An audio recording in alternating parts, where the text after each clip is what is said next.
Kalau kita searching ataupun cari ini, kita pengen ngopi kemana di aplikasi Google, maka di map itu akan muncul banyak banget bejibun dari ujung ke ujung mereka yang jualan kopi.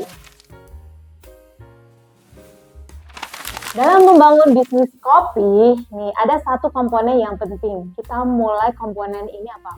Modal. Bener nggak?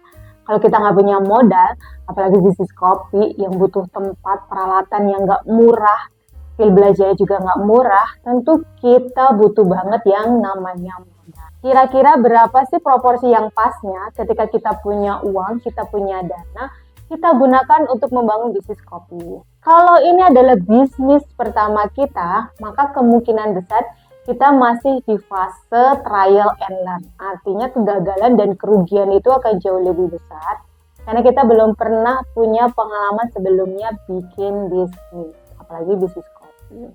Ada tipe orang yang karakternya dia pengen secure dan aman, jadi 30% dari dananya ini digunakan untuk merunning bisnis baru, sisanya 70% itu untuk antisipasi kalau misalnya bisnis yang dia bangun, dia settle up, yang dia bangun ini ternyata mengalami kerugian, maka dia masih punya sisa modal untuk melanjutkan hidupnya dan juga untuk membuat bisnis baru kalau bisnis baru ataupun menyuntikkan dana baru ke bisnis yang sekarang udah dijalankan.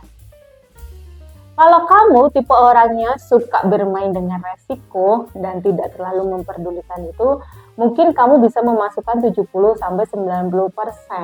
modalnya sendiri ke bisnis itu. Tapi Mimi ini agak high risk sih, karena namanya bisnis itu keuntungannya dan kerugiannya itu kadang nggak bisa ditebak, walaupun kita sudah imitasi, mengcopy cara-cara yang dilakukan oleh orang lain. Tapi ternyata hal itu tidak berhasil di kita. Nah, teman-teman mau menggunakan berapa banyak nih modalnya sendiri itu tergantung dari karakter teman-teman nih. Terdengar sangat indah dan menyenangkan bukan ketika kita memilih partner. Karena kita nggak punya uang, akhirnya kita berpartner dengan orang yang kita anggap kita kenal. Tapi sahabat semuanya, ternyata keindahan itu tidak akan berlangsung lama ketika kita melupakan atau skip dengan 3 hal ini. Kita perlu mencari partner yang punya value yang sama dengan kita. Minimal 90% atau 80% kita memiliki value yang sama. Terutama ketika kita menghadapi masalah dan problem atau memandang sesuatu hal, kita memiliki value dan sudut pandang yang sama. Kenapa? Karena ketika kita berbisnis, kita yang menjalankan. Partner tersebut yang memiliki uang. Dan di dalam bisnis itu kita akan ketemu problem-problem atau permasalahan yang cukup menantang. Kalau kita nggak punya value yang sama, maka bisa dipastikan yang ada kita malah berantem dan mengakhiri hubungan partnership kita yang berujungnya apa? Membuat bisnis kita nggak bisa bertumbuh dan berkembang. Yang kedua, cari partner yang dia mau rugi bareng. Yang namanya bisnis, kalau kita hanya mencari partner yang dia mau untungnya doang, wah itu bisa sangat melelahkan dan bikin kita capek. Karena lagi-lagi bisnis itu kan kadang nggak pasti ya, kadang untung, kadang rugi. Kalau kita punya partner yang dia mau untungnya doang, saran saya mending nggak usah berpartner deh dengan orang seperti itu.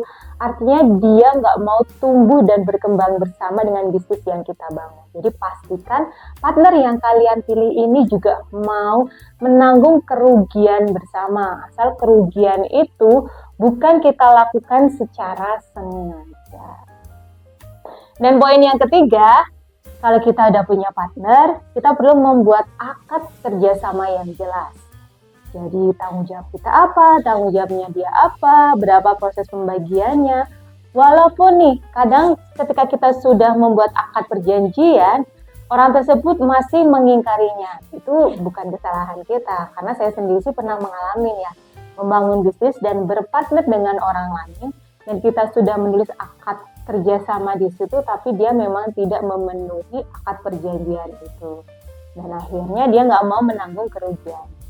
Jadi sahabat semuanya, membangun bisnis coffee shop ini memang sangat menarik banget dan menjamur, banyak yang menyukainya. Tapi sahabat perlu untuk menilai lagi atau memikirkan lagi kira-kira jenis modal seperti apa yang pengen diambil untuk memulai bisnis pertama kalian. Dan kita juga perlu bisa mengukur dan melihat tingkat resiko ataupun kerugian yang akan kita alami. So, dengan seperti ini, kita akan jauh lebih bijak lagi menjalani dan memutuskan hal-hal yang terjadi di dalam bisnis kita. Jangan lupa like, komen, dan subscribe-nya, dan nantikan video Lumina yang lain. Assalamualaikum warahmatullahi wabarakatuh. Bye!